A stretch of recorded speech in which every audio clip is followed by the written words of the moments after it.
that necessarily the demigod is exactly like a devotee, although in one sense they are devotees, but however, it's said that the demigods generally have material desires. That's why they're in that position as demigods, because they want to have some facility to control and enjoy in the material world. However, although they have some material desires, but they do acknowledge that Krishna is God, that there is a supreme Bhagavan, and that we're his servants. So they do acknowledge that they're servants of God, and they follow his rules. They follow his laws. However, they have material desires. Whereas a pure devotee, like a spiritual master like Prabhupada, on the level of Prabhupada, doesn't have material desires. So he only has one desire. So Prabhupada is above the demigod. It is said that, yeah, that the pure devotee is above the position of the demigods.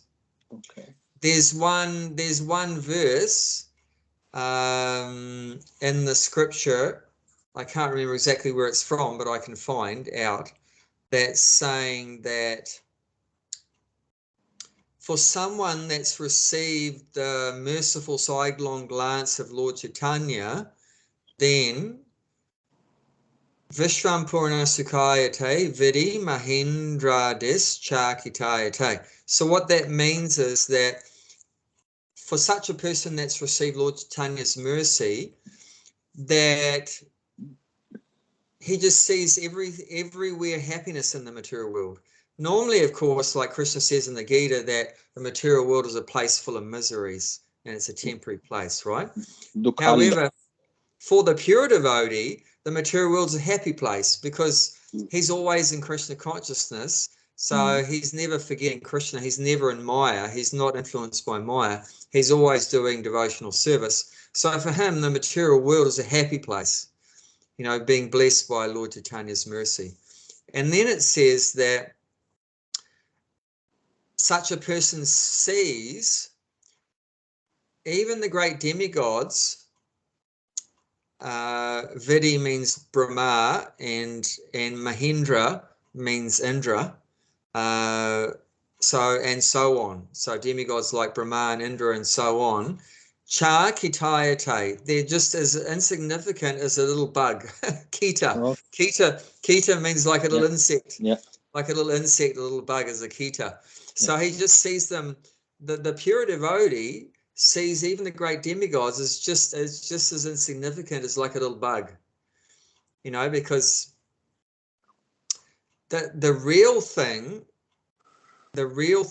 is pure devotion, pure bhakti. Anya vilasita shunyam jnana kaminavritam. That's from Nectar of Devotion. That pure devotional service is where the devotee is free from all material desires. It only has a desire to please Krishna, to serve Krishna favorably. So that's the pure devotee.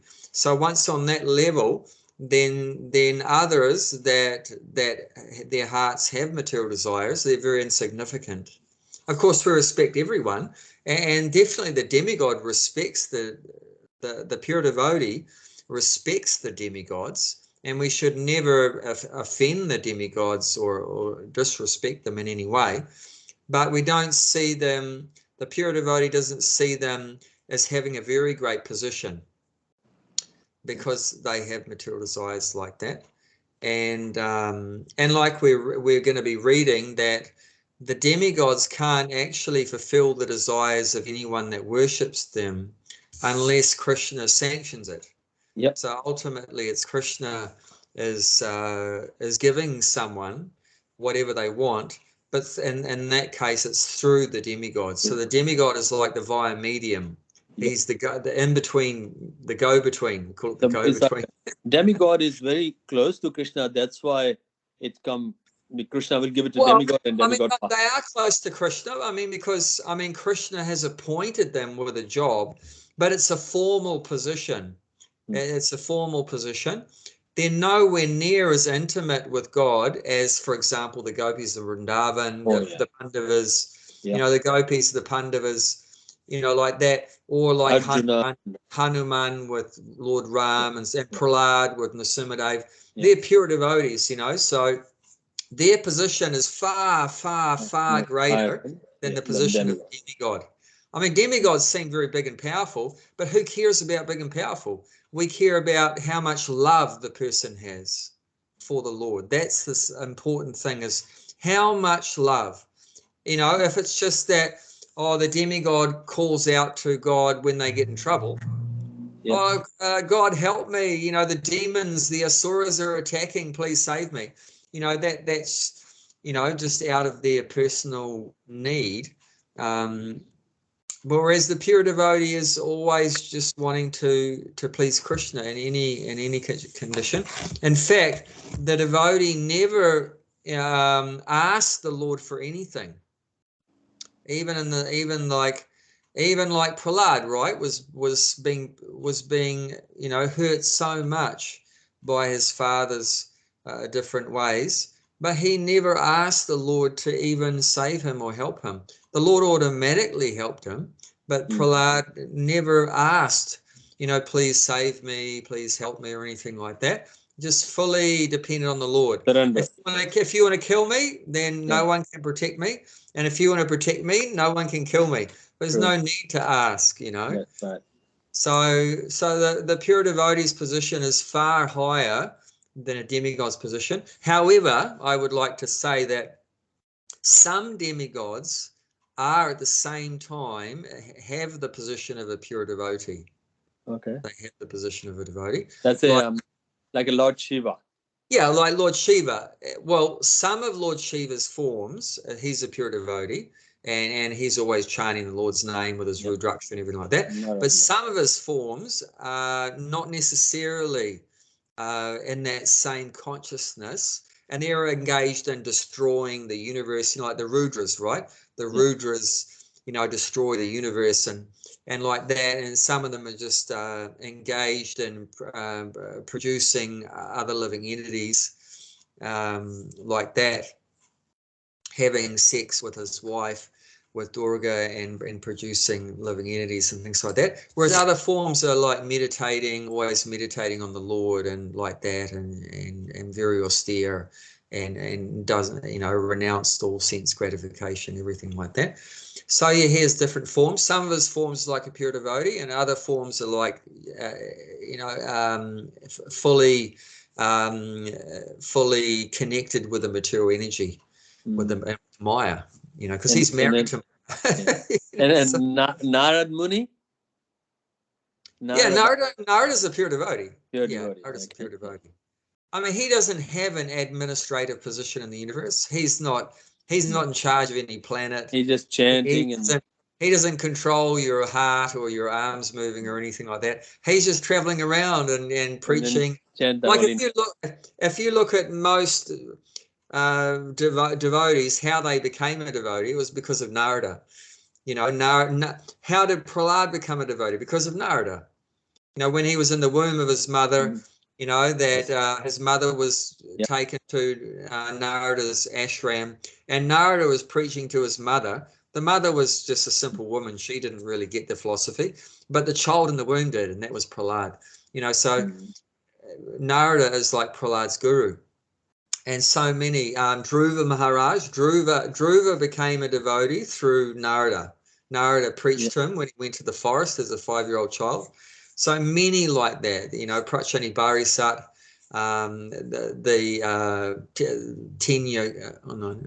was it? Yeah, different. So many. Even like Valmiki, right? Valmiki was preached to by Narada. You know, like that. So many. Mrigari the hunter, you know, was preached to by Narada. So yeah, he's made a lot of devotees. And that's also a sign of an advanced devotee. The sign is, well, how many persons have you made a devotee? You know, how many people have you made Krishna conscious? You know, he made many people Krishna conscious, and they're more advanced. Like Prabhupada, right? He's made so many people devotees, so that he's a very elevated devotee like that. So these are the different things. So sometimes there's a crossover. Sometimes the demigod is also a pure devotee. And there's 12 Mahajans, great personalities that know the science of Krishna consciousness. So some of those Mahajans also, you could call them demigods as well. Like Brahma is one of them, Swayambhur, and Shambhu, Lord Shiva, and also Yamaraj. This verse is from the 5th canto, was spoken by Yamaraj. So he's also mentioned there as one of the 12 Mahajans, great personalities like that. So sometimes, but they're all devotees, but most of them have material desires. Most of them have material desires. Sure. And not every Lord Brahma is a pure devotee either. But this particular Lord Brahma, he got the mercy of Krishna. When Krishna came to the earth, he got purified. Because as you know, actually, he offended Krishna by stealing all the cowherd boys, away. So that's definitely not the nature of a devotee, is to upset Krishna by stealing his friends. But then he became, his pride got cut down by Krishna, and he offered respect to Krishna afterwards, and so that he got purified by that pastime. It's the same as you heard about the Uddho. He was he was knowledgeable, and then he just pride of his knowledge. Then Krishna said it to, okay, can you teach the gopis to your philosophy? And he went there, and he come back. How he come back? He come back as a zombie. It's like because he was in ecstatic love with that completely, And then the verse comes that in the different Gorakhpur, the Gita press. My mom read that in Bridge Bhasha, there he just went there, and then Gopi was saying, what are you talking? It's just like the Krishna there. They will just teach him a very good lesson, and he come back complete in the love of Krishna. That's the prema bhakti, the pure bhakti is on the top. So there's different levels of pure devotees. I mean, Uddhava was always a pure devotee. But then the gopis are a higher level. The highest level, different levels. Like I said, that love is something that you can have for another person to different degrees. It's like the love for a child. The mother has so much love for their child. No one can compare. The father loves the child. The father loves the child, but the mother's love for the child is a higher degree of love. That's right. So because she's more surrendered. But then father she's there for the child 24/7, whereas the father is not there 24/7. Father can't express their love doesn't mean he don't love. No, of course, I'm saying the father definitely loves the child, but the mother's love for the child is another level. Because they're always thinking of the child. Oh yeah, when on the time of the pregnancy and all the 9 months and everything, and like when given a birth, and after that, if she had a bath or she had a makeup or not, does not matter. My child is fed or not, is that hungry or is that awake. When the child wake, mother wake. When child sleep, mother sleep. 24/7. Yeah, like the mother sacrifices her sleep for the child. Phenomenal. I'm not sure if the father would do that. Nah, that's right. I remember my case that I said, I need to sleep, but I need to go to work tomorrow. You can sleep during the day. I know that's Krishna's arrangement. So he's arranged it, sharing duties like that. That's right. But no, it's mother's love is just, So there's different levels of pure devotees. So the demigods are also devotees, but usually they're not regarded as pure devotees because they have that position in the first place because they had some material desire. They wanted to control and enjoy in the material world. And the gopis' love was so pure. How do you know it's so pure? It's like if there is a husband and wife, and if the husband seen someone else, wife always get jealous. Okay? But all the gopis loves Krishna, and they're all happy. There's no jealousy, nothing. Yeah. It's it's my Krishna, or why do you talking about why you haven't loved Krishna? Because I love Krishna. No, there's no such thing. I can love, you can love. That's fine. That's the purity. Yeah. It's a selfless love. Yes. Very good. Very yes. good. Yes. Okay, we can start. Yeah, let's offer respect to Prabhupada. Yeah. Om Jnana-Timirandasya Gnana Shalakaya Chakshurmilitam Yena Tasmai Shri Guruvai Namah. I was born in the darkest ignorance, and my spiritual master opened my eyes with the torch of knowledge. I offer my respectful obeisance unto him. Srila Prabhupada ki jai. Joy. So you were continuing our reading of Bhagavad Gita from the 7th chapter, which is entitled Knowledge of the Absolute. Yeah. And text 22 is today's one. So just to recap on a couple of weeks ago, text 21. So this section is talking about, surrendering, that, if they're a very intelligent person, surrenders to Krishna, knowing that he's everything, Vasudeva Savamiti. But those that are less intelligent, they may surrender to other persons, not Krishna, not God, but like I mentioned, the demigods. So some people surrender to the demigods, and if they have material desires. So if they still have material desires and they worship the demigods, and that's less intelligent. Krishna mentions that's less intelligent.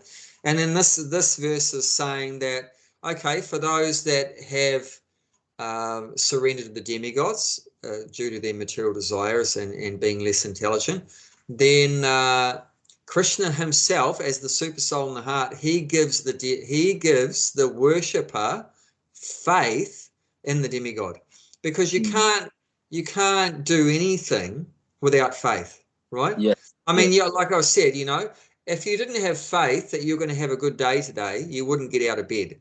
If you didn't think your work would go well, that you wouldn't go to work, like that. So you don't, would you start doing a course, a degree, a diploma or whatever, if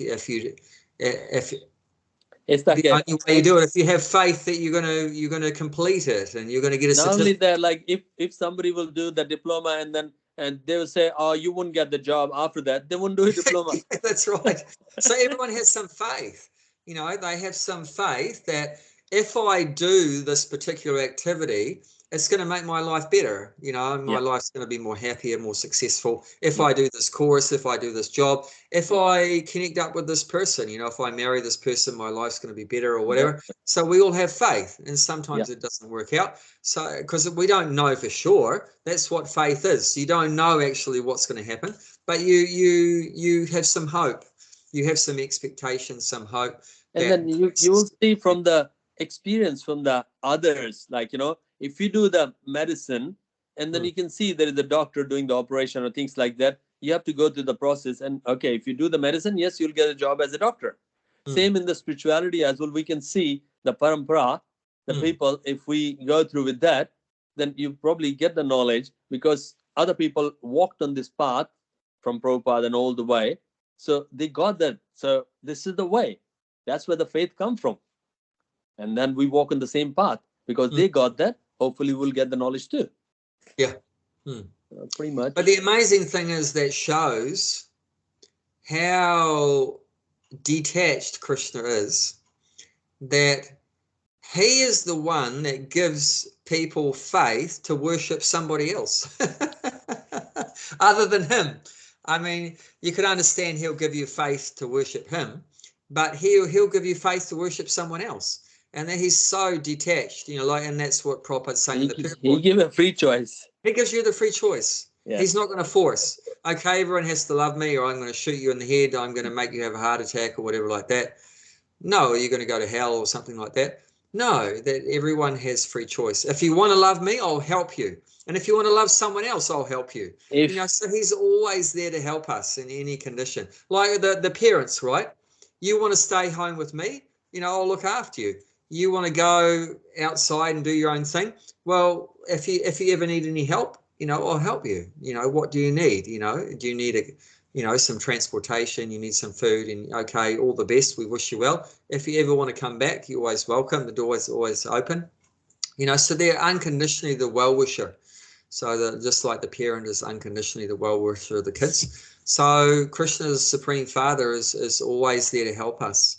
Even you go rambling around the material world, he stays with us, as we know, the super soul in the heart, always there to guide us and help us like that, to try to give us good direction, even though usually we ignore the super soul's good advice, but still he's always there to try to help us out. And that's real love, so God's love for us is unconditional. Even you become a meat eater, a demigod worshipper, or whatever like that, materialistic, he still loves us. He still stays with us in the heart like that. And but yeah, if you do surrender to him and consciously you try to serve him and please him, then Krishna's love for us takes another level. That's another level, And like there is a difference between the human love and the God's love. Human love is, if I love someone, okay, and if sometimes we had a bit of different opinion, I start to hate him. But Krishna doesn't do that. Even if you do the wrong thing or right thing, he does not hate you. He always with you. Never leaves you. Let's look at that verse. It's in the 9th chapter, text 29. 9:29. Somewhere around there. Yeah. I envy no one, nor I partial to anyone. I am equal to all, but whoever renders service unto me in devotional is a friend, is in me, and I am also a friend of him. That's the thing. Yes. So only God can be like that. Human can't do that. No. If you annoy me too much, then I'll just say bugger off. I don't want to see your face again. But with Krishna, it's not like that. No. He's always going with us. Deal with us in a friendly way, even if we don't reciprocate. But of course, if you do have a relationship with him in bhakti and devotion, then he takes a special interest. But it's also natural, because it's like if you surrender 100% to Krishna, then what is Krishna going to do? It's all yours. It's become your dasa. If you surrender 100% to him, how does he reciprocate? He reciprocates 100% to you. If you surrender 50%, then what is he? 50% from him. If you surrender 10%, it's pretty much like 10%. So it's very fair. Like he says, he's equal to everyone. He says, I'm equal to all. So that's the equal. It doesn't mean he treats everyone exactly the same, but he reciprocates with you the way you reciprocate with him. If your relationship with God is that you want to forget him, you want to forget God, then God also forgets you. It's like a normal philosophy. If we take like that, whom would you like most? The person go along with you or person go against you? Obviously, person go along with you. Same thing is that. If you go along with the Krishna, yes, have a special interest, everything. If you have a bhava, offer the meal, whatever, you can cook it. And then, but if you don't go along with him, it's got no interest. Okay, you can do whatever you like. Even in the general life. So we can understand God by understanding ourselves. And that's just exactly what we would do. So we also reciprocate with people according to how they deal with us. So Krishna's the same. Of course, although the materialistic person who tries to forget God, like I said, Krishna ignores him, but the super soul doesn't. I mean, Krishna's manifestation as the super soul, he's always with us, even if we're a hardcore materialist demon and never remembering God. The super soul still takes care of us. But this verse, remember, is not spoken by the super soul. This verse is spoken by Krishna. So if you want to forget Krishna, then Krishna forgets you too. But still, the super soul doesn't forget. Super soul takes care of us. When the family has got few children, there's one is a favorite one. Yeah. But he's still a father for the other children too. But his one is a favorite because he is so much attached and listening the way that parents want that and doing the same way. But it doesn't matter. He's not a father of other children too. He's still a father for other children too. But he's doing that a more favor to that because he is listening everything what the parents say. Same thing. If in the Gita, Krishna say, if you listen and follow, you're a special child. He's still a father of everyone. So we can understand how Krishna deals with others by understanding ourselves. True. So it said that's one way you can understand God is by understanding yourself. And we're part and parcel. Remember, we're part and parcel of God. So we have the same qualities that Krishna has, but to a very small degree. Krishna has it. Quantity and quality. Quality is the same. So let's check out this verse again from today in the 7th chapter, text 22. We can read the Sanskrit.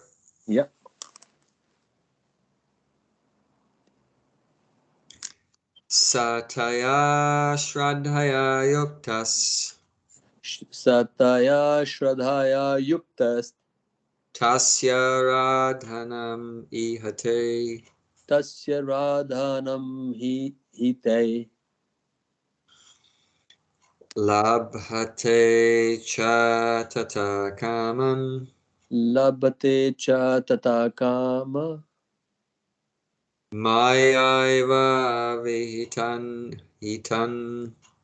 Mayaiva vihitam hitan. Hey, would you like to read the translation for that? Sure. Endowed with such a faith, he endeavors to worship a particular demigod and obtains his desires. But in actuality, these benefits are bestowed by me alone. Okay. So a person in the material world, if they have material desires, some of them will worship a demigod to fulfill those desires. Of course, in modern day society, not so many do that, especially in the West.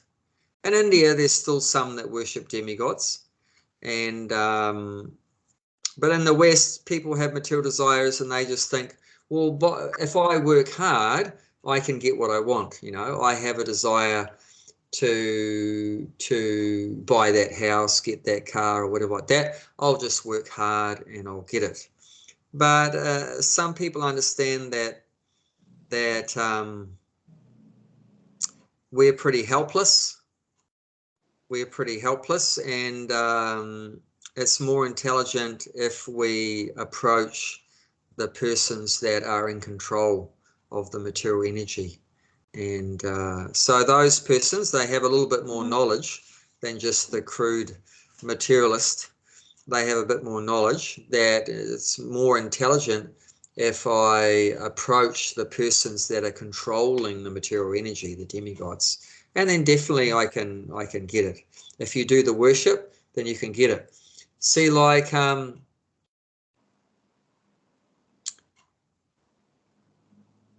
in the West, we think, well, if I just work hard, I can get what I want. But it doesn't really work like that, because that depends on your karma. So if you have the good what karma, you deserve. Yeah, according to what you deserve. If you deserve it, you'll get it. You'll get the car and the house and the woman and everything. But what happens if you don't deserve it? Doesn't matter how hard you work. Like that. But like that, so the only way you can override that is if you worship the demigods. If you worship the demigods, then you get some blessing from them, then you may be able to get something which ordinarily you might not be able to get it. So you'll get it even if you don't deserve it? Well, it's it's possible, because it's like a pious activity. So you can only get something if you have the pious credits. So when you do those kind of worships, the worshipping the demigods or worshipping the Lord or whatever like that, all these different kinds of worship, it's a pious activity. So you're actually you're building up your bank balance, your punya bank balances, pious activity bank balances increasing by doing that worship. Like it said, like if you do certain sacrifices, it's then like you get different rewards. So you didn't deserve those. You didn't deserve to get the rewards before you did the sacrifice, but after you did the sacrifice, then you have a massive, pious bank balance of but pious. then if you do the, like, pray the demigod and you want such thing, and then it's like if you don't deserve it according to your previous life or things like that, but the demigod, you pray that, and then Krishna has to be, because he's very dear to demigod, and then he gives that. And if you go directly to Krishna, Krishna says you don't deserve it according to your karma, but if you go to the demigod, through that you can get it. Is that what you're saying? Yeah, ordinarily the demigods will just dish out, whatever the person wants. If they've done the proper worship or whatever, they'll dish out whatever they want. But if you worship Krishna for something and Krishna didn't think it's good for you, then he may not give it. But even like that's what's mentioned here, that even you worship the demigod to get some material thing, and the demigod is only able to give that thing if Krishna gives it, if Krishna allows it. So that's what this verse is saying, that we're thinking the demigod is, I'm worshipping the demigod, and the demigod is giving me some material benediction, ashirvad. But actually what this verse is saying, that it's not actually the demigod that's giving it. It's on behalf of Krishna.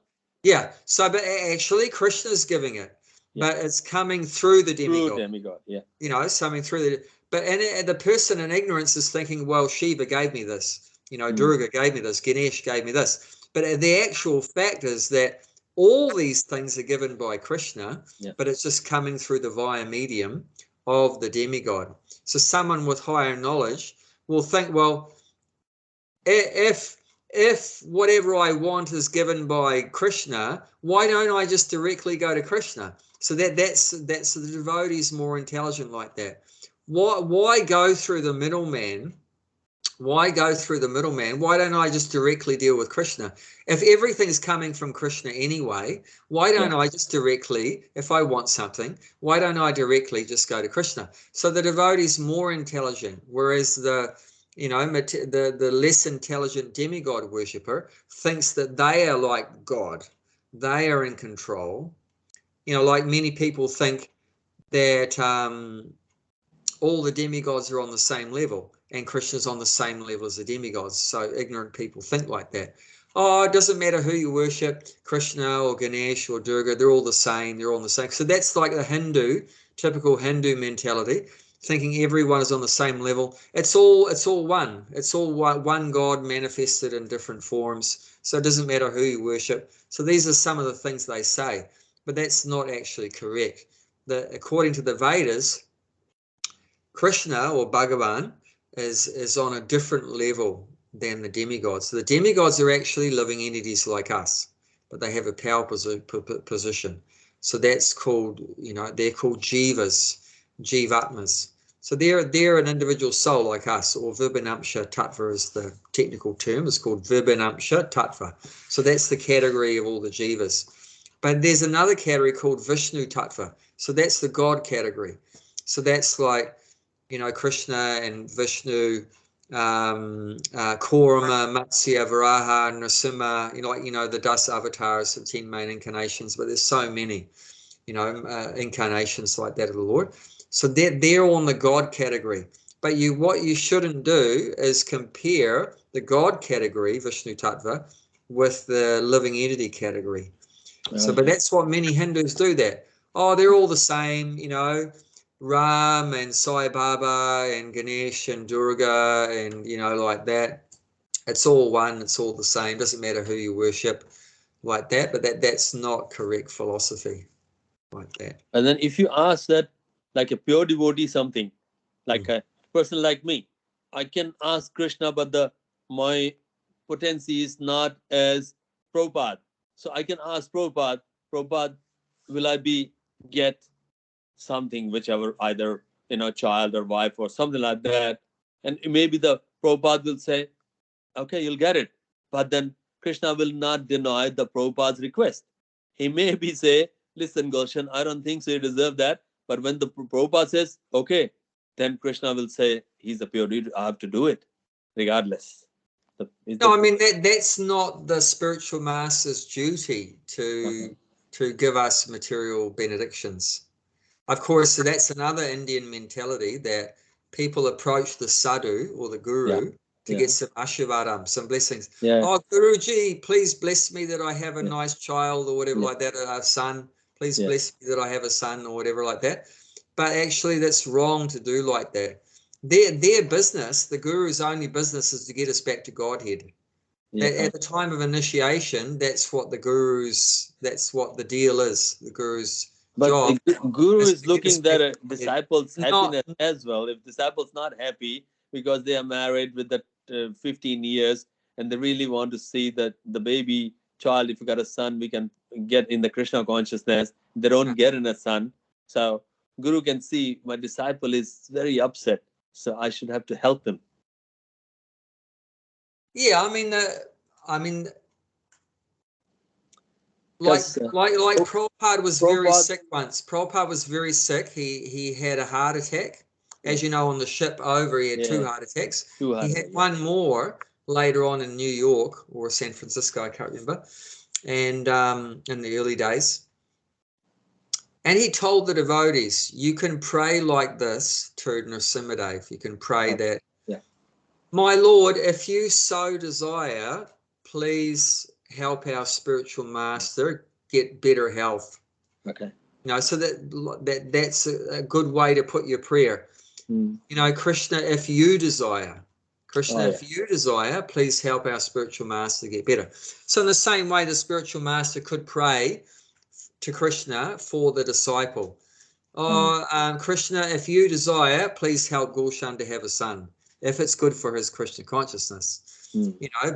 But see, actually a pure devotee knows that Krishna knows what we really need. He knows what's good for us. So you don't have to ask him. A pure devotee would never do like that.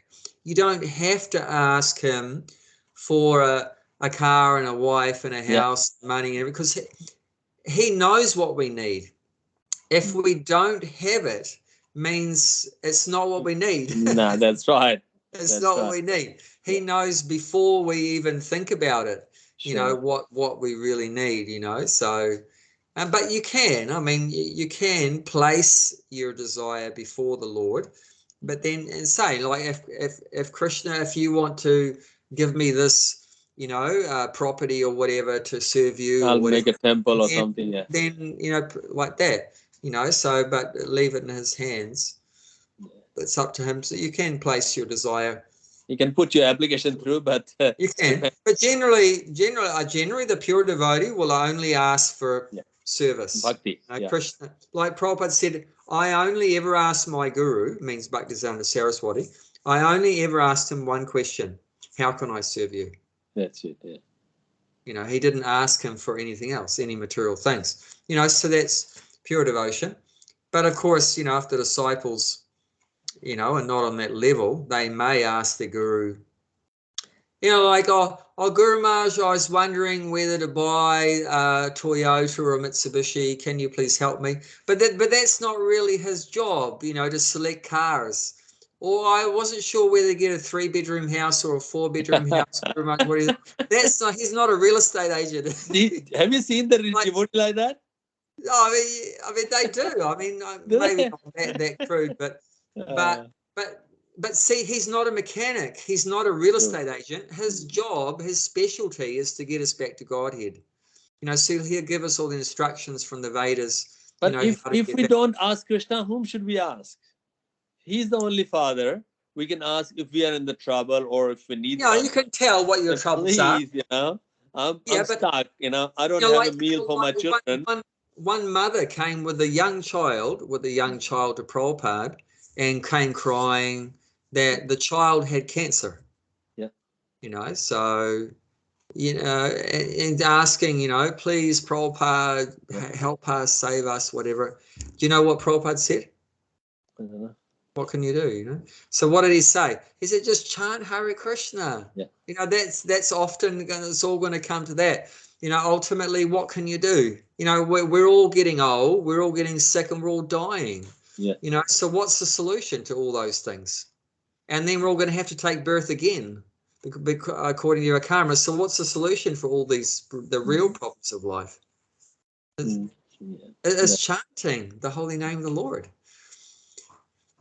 It said, Kale dosan at Hey Rajan in the 12th canto Bhagavatam, and Kali Yuga is an ocean of faults, but there's only one good quality. Eka Mahaguna. There's Eka, one, Mahaguna, one good quality. And what's that? Kirtanad eva Krishnasya mukta sangha parambrajet. That just by doing kirtan, by chanting God's names, we can get liberated. Mukta sangha parambrajet. We can get liberated from this material world and go to back to Godhead. So that's the ultimate solution, not just Oh, okay. Jaya Ramachandran. I've never seen her on the screen Well, before. today you did. Do you know her? I think I remember who she is.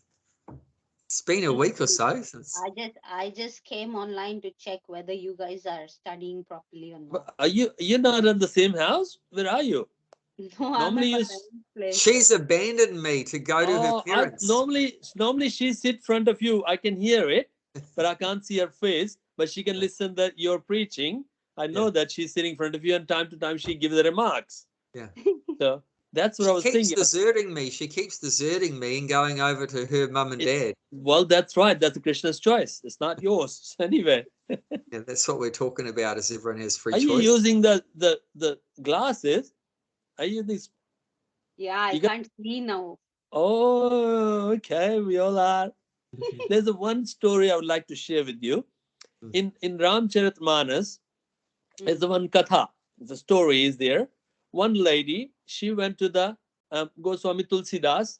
I don't have any child. Please do something. So he opened his Ramcharitmanas. Do you know the Ram Shalaka has got 9 words and make one chopai? Yeah. And then you collect the words in there and make one chopai. That means that's the voice of Rama. So he did that, all the calculation. It's like a rectangular things there. You can take the words out and 9 words in there, 9 in there, and then make the 2-line chopai. It's like the verse. So he did that, and that's the voice of Lord Rama. And he did it, and then he read for the lady. He says, look, you know what? There is no possibility of the child in your life. I can see that here. Sorry, you can just, can't get it. Nothing much I can do. It's a Lord Rama's voice. The chopai, I make that. She said, okay, nothing much you can do. After a year or so, she was walking through and then to the woods, and then she sees that one yogi was doing the, havan. So she just said, Maharaj, he said, what happened? And he says, I don't have any child. And he took that some ashes from the havan and put it on it. He said, okay, you'll get a child. Next year, she got pregnant and have a child. Not even one. After 1 year, she had a 2 and 3 child. She's happy, living the life. And after a few years, she's passing through the kutia, like from the little hut from the Goswami Tulsidas. Tulsidas seen that. He said, whose kids are they? She says, mine. He said, how can that be possible? Lord Rama cannot be. Then he start praying that. He says, Lord Rama, your speech has become, it's not true. It's what happening here. I did it exactly the way you said, 9 words in that chopai, and did that. It's like your tumhara vachan mithya ho gaya. It's your truth it's lie. How that's possible? Lord Rama said that you asked me, And I said to that lady, she does not deserve, she don't have anything in her fate in the past karma to have a child. But that my devotee, he already gave that. So I can disregard that what he deserves, she deserve or not. But my devotee, he's already promised it. I cannot. My devotee is top to me. I have to give him. So that's the top devotee's voice. Like, if like, somebody goes to Prabhupada, I'm really married with the 15 years, really want one child, please Prabhupada. If Prabhupada put the hand on the head there, even that lady does not deserve it, Krishna has to give. Because the pure devotee said that. And Krishna will, it's in say, my speech can be wrong, but Arjuna, you declared it. Yeah. My devotee never perished. So why he could say that too, but he said, no, Arjuna, you say that. So the pure devotees, for the pure devotees, Krishna will change anything, can do anything. The pure devotee has got a very high elevated position. Yeah. So you are at the parents' place, Mataji? Are you in Auckland? Yes. Okay. How are they? They okay? Yeah, your they're dad, good, mom? good. Yeah, everybody is good.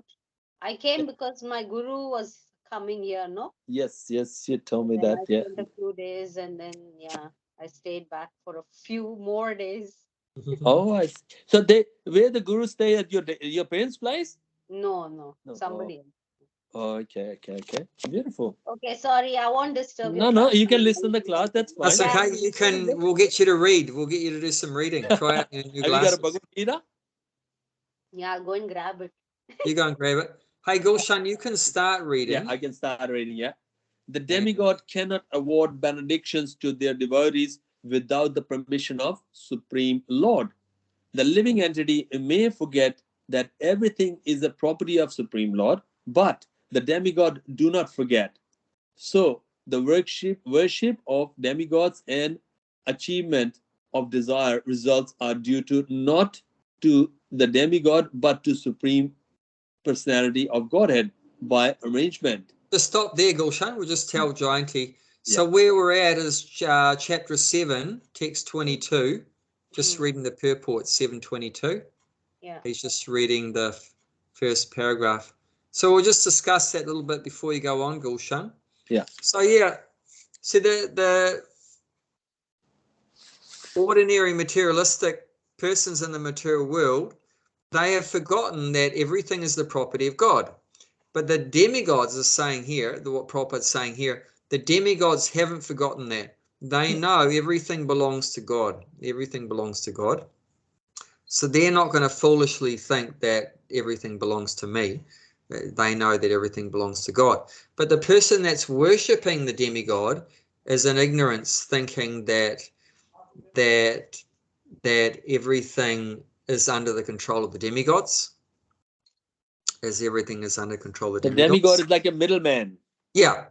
So the demigod can't say that, well, it's up to me to decide, about giving this thing, because they know that actually it's up to God to decide, up to Krishna to decide. It's like if you want to see the US president, you can't go straight. If you know his secretary, you might meet him.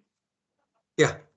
But the secretary can't go and hand land over and money. No. But at least he will put your application through. They have to ask the boss. That's right. But, it kind of reminds me of that, like Isha Upanishad says, Isha Vasyam Idam Sarvam. Yakancha Jagadam Jagat, Taina Taina Bunjada, Margrada, Kasasvadanam. Yes. So that's the first verse of Isha Upanishad, saying everything is owned and controlled by the Supreme Personality of God. Yeah. And everybody's got their limited quota, right? It's not that you can't. So it's all God's property. It's all God's property. And God gives everyone a quota of his property. Okay, Gulshan, this is your quota. Jayanti, this is your quota. Abai, this is your quota.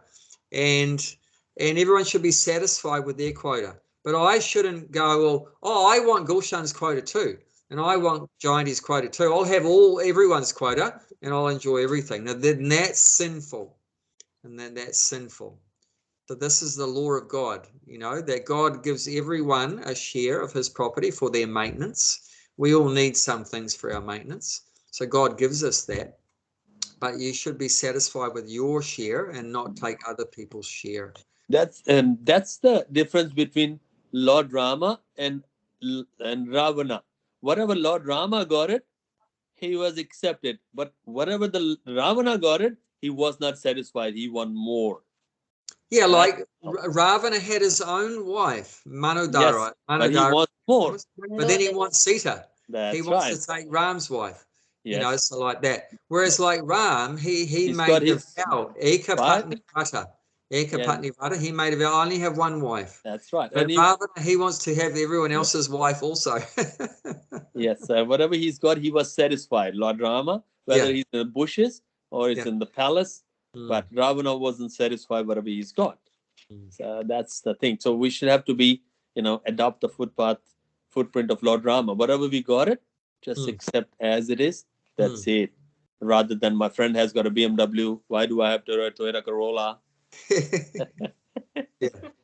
So there's many verses talking about how Krishna is the proprietor of everything. Let's just look at one of the famous ones. It's the last verse of the 5th chapter, 529.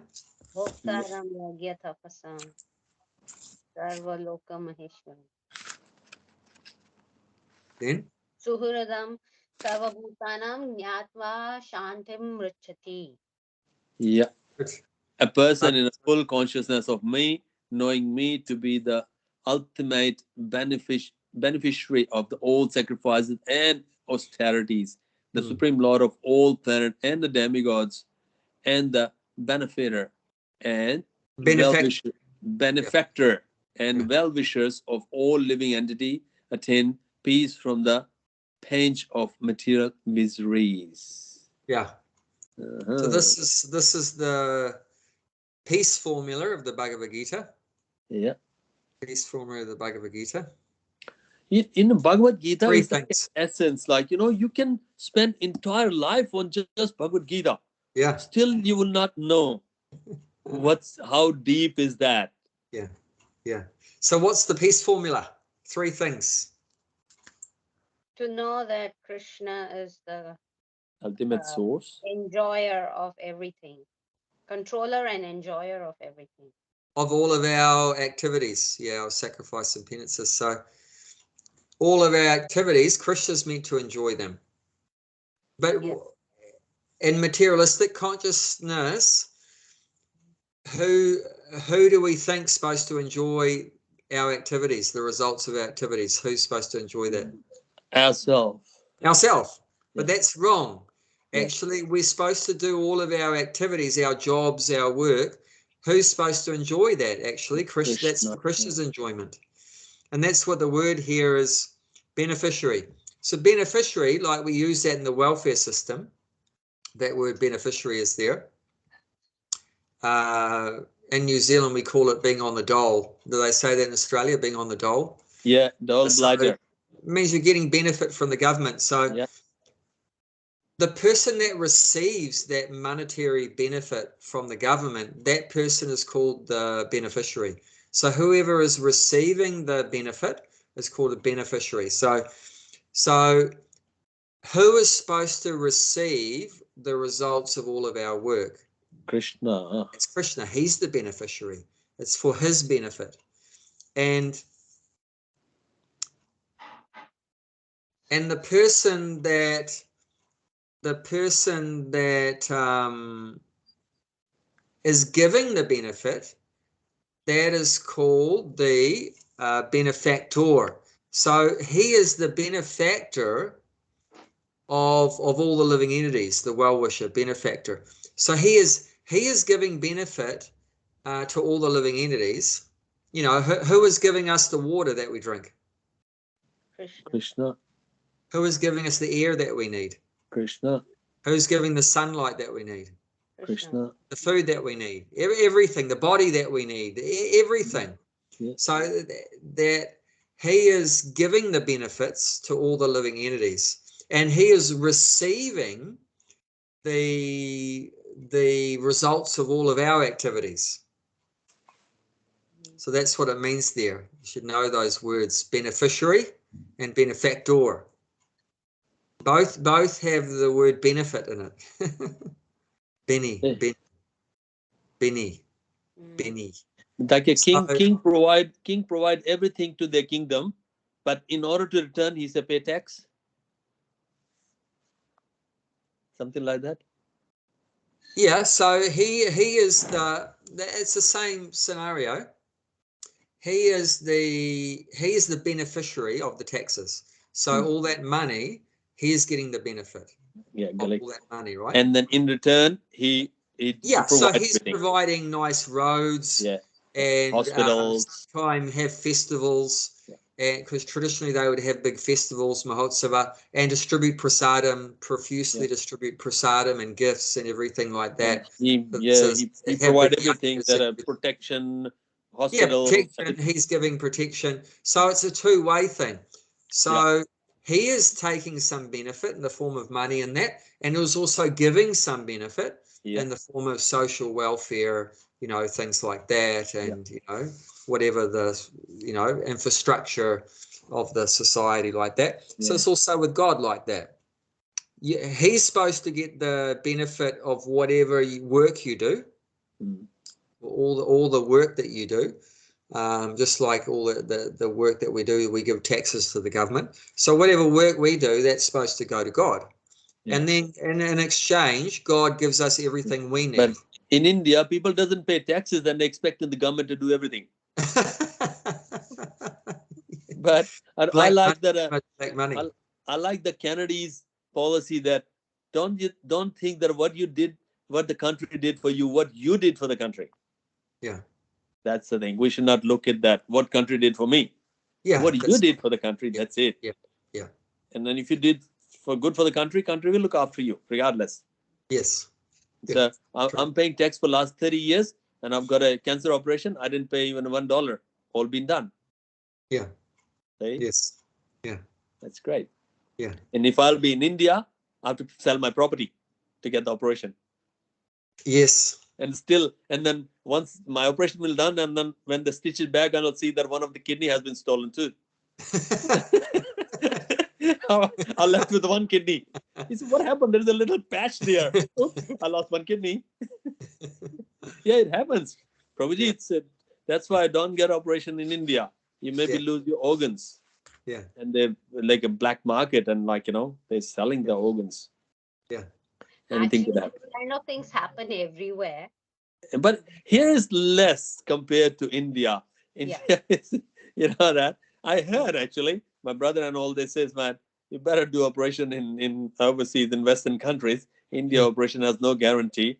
You might lose, they will steal one of the organs and you don't even know. Yeah. It's nice. But that's the thing, but it's completely understand. Yeah. Okay, let's start. Like this verse is saying the supreme Lord of all the planets and demigods. So that's one of the three parts of the peace formula. So he's the enjoyer of all of our activities and sacrifices, and he's the friend of all living entities, and he's also the proprietor. He owns everything. He owns and controls everything. So that's a fact. We should understand that.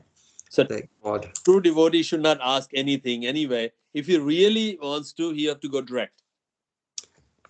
Yeah, I mean the pure devotee in full knowledge knows that God already knows everything. He knows what I need, what I don't need, so I don't need to ask. However, it's said, there's a verse that says akama, savakama va moksakama udaradari, that whether you're akarma means you have no material desires, or savakama means you have all material desires, or mokshakama means you desire liberation. Whatever your situation, you should worship Krishna.